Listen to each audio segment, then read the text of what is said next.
Нийслэлийн засгийн санаачлагаар нийслэлийн засгийн хамгаалсан газар олон улсын бүгд найрамдагчдын хүрээлэнтэй хамтран авилгатай тэмцэх газрын дэмжлэгтэйгээр нээлттэй Улаанбаатар 2014 авилгын эсрэг олон улсын форумыг зохион байгууллаа. Манай улсад уулуурхаан салбарт авилга хийх ахвалын гэмт хэрэг нэгдүгээр төчигдөж байгаа байна. Замын хөдөлгөөний төвөгжрлийг бууруулж хөдөлгөөний хурдыг нэмэгдүүлэхийн тулд Монгол Улсын замын хөдөлгөөний дүрмд өөрчлөлт оруулахаар зам тээврийн яамнаас тогтоолын төсөл боловсруулсан байна. Хөдөлгөөний ачаал ихтэй замын зорчих хэсэг нарийсч явж байсан игнээ нь хасагдж байгаа. Тээврийн хэрэгслүүд игнээс солих боломжгүй болж зэрэгцээ игнэний тээврийн хэрэгслүүдийг явж дуусал хүлээх эсвэл дүрм зөрчих хэрэг гардаг.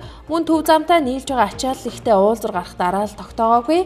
Уулзурт баруун гар тийш эргэж байгаа нь тээврийн хэрэгслүүдэд уулзур нэвтрэхэд хүндрэлтэй байдаг юм байна. Энэ асуудлыг шийдэрлэхээр цахилгаан товчууд нийлэх тэмдгээр зохицуулахаар болсон байна. Ингэснээр замын хөдөлгөөний ачааллыг жиг хуваарлаж төвөгжрлийг бууруулах, хөдөлгөөний хурдыг нэмэгдүүлнэ гэж зам тээврийн яамнаас санаачлан тогтоолын төслийг боловсруулжээ. Нийслэлийн мэргэжлийн ялалтын газраас томоохон зах худалдааны төвүүдийн чингэлгээ худалдааг 10 дугаар сарын 6-ны даваа гарагаас эхлэн хаасан. Мэргэжлийн ялалтын газрынхныг энэхүү шийдвэрээ эргэн харж журмын дагуу ажиллах боломж олгохыг хүссэн хүмүүс өчигдөр жагсаал хийсэн байна. Нарантуулын өргөдгөлд павильон чингэлгээр худалдаа эрхлэх 150 гаруй иргэн нийслэлийн мэргэжлийн ялалтын газрын гадна талд жагсаж мэргэжлийн ялалтынхныг гинтийн шийдвэрээ эргэж харан олон 10 хүний амжиргаа их хүнс болсон худалдаа үйлчлэгийг яаралтай нэхийг шаардсан байна. Мэргэжлийн ялалтын байгууллагаас жагсагчдын төлөөлөл болон нарантуул удирдлагуудыг оролцуулан 3 талд хилцээр хийж эх 7 хоногийн даваа гараг буюу 10 дугаар сарын 13-ны өдөр хідэн болцлыг биелүүлсэн тохиолдолд нарантуулын өргөдлийг нээх шийдвэр гаргасан байна.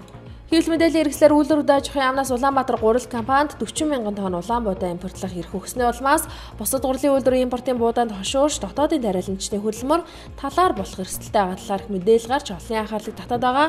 Энэ асуудал үйлдвэр даажихын яамны төрийн нарийн бичгийн дарга зоолж жаргал хариу мэдээлэл хийж ийм асуудал ташаа мэдээлэл бие энэ асуудалд ямар ч буруугүй гэж мэдгдлээ. Соёл спорт аж үйлчлэлийн яамны хурлын танхимд өчигдөр допингийн эсрэг үйл ажиллагааны албан ёсны вебсайт үйл ажиллагаа явуулж гисэн талаар сэтгүүлчдэд мэдээлэл хийлээ.